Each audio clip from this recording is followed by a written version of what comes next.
So a child came to me and they said, oh, I did martial arts at the weekend, what have you, and they really wanted to talk about it. So we talked about it, etc. And we thought, let's choose a word that's meaningful to you. And we thought about the word martial. Now let's just have a look. Martial.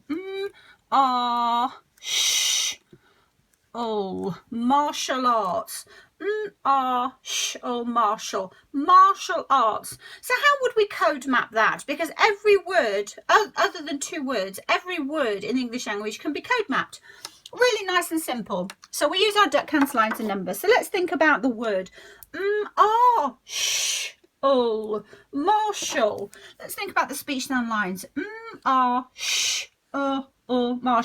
And remember, 3, 4, 5-year-olds are all doing this in preschool. Martial. And some of the 4-year-olds and whatever would be saying, oh, is that schwa going to have its own grapheme, its own sound pick, or is it going to be swallowed by the ul? So we've got martial. So these are the letters and they're all going to map. So we would think, okay, what's the picture for going to be? Here it is. What's the picture for R going to be? Here it is. What's the picture? So it's just a picture of the sound. The sound is in the air. It doesn't, a sound is just floating around. We're making it meaningful when we put it down on paper because it's a picture of that sound. Sh. Sh. Oh, look, that schwa has its own letter, its own grapheme. So martial, nice and simple, code mapping. Now, I have to admit that something that really baffles me is when educators seem to think that 3 and 4-year-olds wouldn't recognise that that's a representation for sh. Other than the fact that, in our spelling cloud keyrings that show all the spelling variations, all the spelling choices, that's a high frequency one. But inside, of course, it's going to be in there. There it is. What's the example? Have a look. What's the example? Spatial. So it's there. Of course they're going to use that, and they would see it in their cloud mat if they got one, or if they are in a country where they don't have to pay for shipping, they've gone to teacher pay teachers, let's say, and they've got their spelling mat. So they've got examples. So these are phonetic symbols, and these are the speech sound monsters that represent a phonetic symbol, because a phonetic symbol isn't very exciting for a 3 and 4-year-old. So they would look, where's the sh? Well, look how many representations there are for sh. And of course the TI is there because it's spatial, so we see it in the word. So if we wanted to use, let's say they didn't have the speech sound monster bank, it doesn't matter because they can download this. It's in the conductor course, digital download. So all they've done is done ready. So they would be able to build that word in the monsters. So we would be able to have the sounds, the speech sound monsters on the lines to segment, because we're working on that phonemic awareness all the time. Sorry. Sh. It's going to go there, isn't it? So we're isolating speech sound, segmenting and blending. So let's use our speech sound monsters. So these are just in place of a phonetic symbol. It's not supposed to represent SH, because it doesn't. It represents the sound sh, and whatever how that is represented in the word depends on the word, doesn't it? That's what we've just seen just there. It depends on the word. It's got to be meaningful. You can't teach graphemes in isolation. So martial, so where would our monster, monster, so we've got our, I velcro them on, because when you're working with 4-year-olds, they'll go everywhere otherwise. So oh,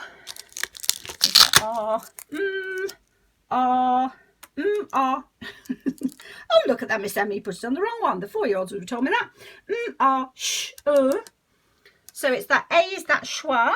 Where's our schwa? There's our steady schwa. And there's our all. So this is what we call phase 1, because these are the 3 and 4-year-olds are doing this. So they would, if they've been to martial arts, they would have thought about martial, and they would have put the speech sound monsters on the lines. This is just the phonemic awareness stage. It's just thinking about the sounds, isolating them, segmenting them, and blend them. Because I could give this to them, and they would follow the monster sounds to say the word, because that's early decoding. So we're not having to think about the letters that represent those sounds, the sound pics. We're just thinking about follow the monster sounds to say the word. So they go sh, Marshall. Marshall, what does Marshall mean? Someone say, my name's Marshall. Okay, so then we would think about this picture, and that's when they would put the sound on. So that's a picture for R in that word. Sh. That's a picture for sh in that word. That's the representation for the schwa in that word. That's the picture for the in that word. And the same as if we went to the R. Let's go to the R. Here are all the choices there with the representation. So what's the choice there? Oh, it's our car. So it all comes together. Now, if the children are lucky enough that they actually had, let's put these like that. Sh. I like to leave them there because we've always got those clues. The children are always cross-referencing. Okay, so if we were to have the speech done monster bank, then they would use the monster routine, and we would go sh, Marshall. I'm thinking about that. Has it swallowed the schwa? Sh, Marshall. Play it. Sh, Marshall. Sh, Marshall. And then they would think about, then they would get the monster cards. So we'd get that and that's the phonetic symbol. Remember, that's the monster. That's the phonetic symbol, even though it looks like So we've got So people who teach English as second language understand these. Sh, sh, sh, sh. Where's my and that's just a visual prompt. That's just because that's in our code level. So we've got at and plan, at and van, etc. So there's just a visual prompt on there, although it's teachers that use it because they can't all often remember the monsters. The children learn the monsters so quickly. So in the monster routine, if you've got the monster bank, we'll go Marshall. You could look at the back and see all of the choices, etc. But anyway, what we can do now as well with our spelling code in a box, where we've got all our cards, so we could have a look at all the choices for there's monster So I've only got one hand. So here are all the choices for and we would choose the right one. Oh, where's monster D gone in there? Sorry, monster D. Monster D needs to go back in there. Someone's been playing with my monster bank. So we've got so we need to put the right on the speech done line. So we've got R. So we'd have a look at all our cards. So there's monster R. Oh, so that's monster O. We've got monster R. So monster R. Sorry, I am actually just going to put these back, because otherwise, that's why we have the monster bank. It keeps everything so nice and neat. We don't want pieces of paper flying around everywhere, do we, Speech Zone King? No, we don't. Okay, so we've got R. So let's have a look. So where's the R? Oh, it's at the top. So we've got R, sh. So where is the sh? So like I say, we could have a look on the back, have a look at all the choices. Let me just put R back again. All my R's. I need a cameraman, don't I? So R. Oh, sorry. R, sh. Sh. Okay, so let's have a look. So there's our monster. Sh. So where's our sh? For marsh. Marsh. You're going to be right at the bottom, aren't you? Marsh. Marsh. Come on, where are you? Marsh. See how many there are? Ah, there we go. So we've got marsh, sh, Let me put my sh back again. Marsh. And just playing with those all, just getting them out. You know, just getting out all of the cards, even if you're not using, it's not the one that you're using. Every time the children get them out, they're learning something new. Oh, I didn't know an SI could be a sh. Let me see, what's the choice for sh for an SI? What could it be? SI mansion. Oh, well, I don't live in one of those. Okay, so we've got the schwa. Now on the schwa, what they do is they have their own schwa cloud, and they're collecting the pictures of the schwa all year, and they're going to write in the picture for the schwa in that word, and then they put it with the example in their own schwa, silly schwa cloud. Okay, so we've got all. So let's get all the pictures for all. Where are you, monster? All. Oh, it's the top one. Nice and organised. Let's put that on there. And then nice and neatly put it back again. There we go. Okay, so here we've got the monster routine.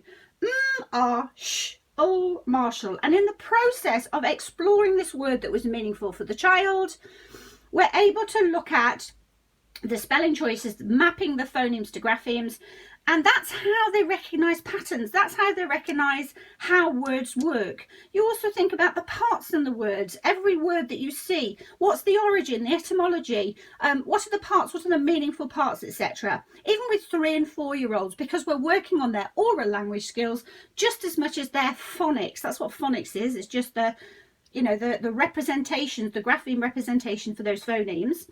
And we're working on their phonemic awareness, which is such a predictor of reading and spelling failure or success. We're working on that phonemic awareness with that first part, using the phonics, but we're doing it in real, meaningful situations.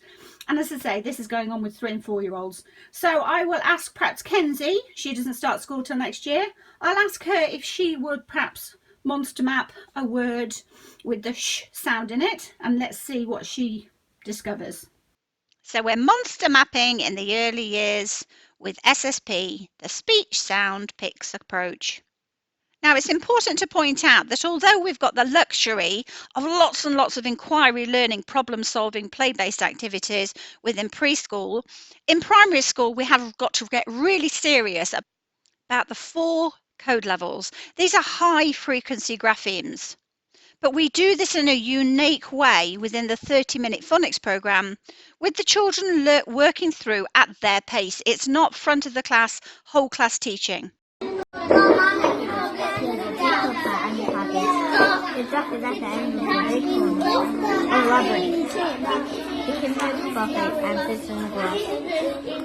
fat frog sits on the high hill and sits against the hill. The ants have previous hope. He is hot, thirsty and sick. He is happy with the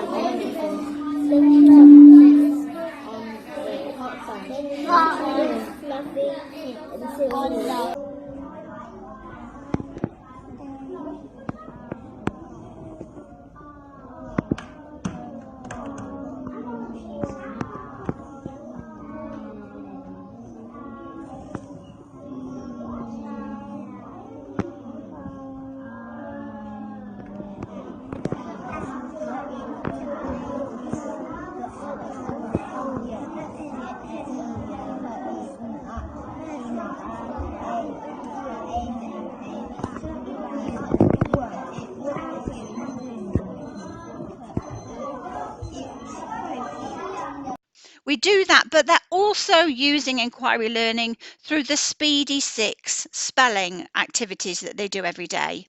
So they get that opportunity to explore non-high frequency graphemes in meaningful contexts. And they love it. They absolutely love exploring all of the choices. You only have to go to an SSP classroom and talk to the children to find out how engaged they are. And we're bringing it all together within Snap and Crack, cracking comprehension, and of course, rapid writing, writing for a purpose.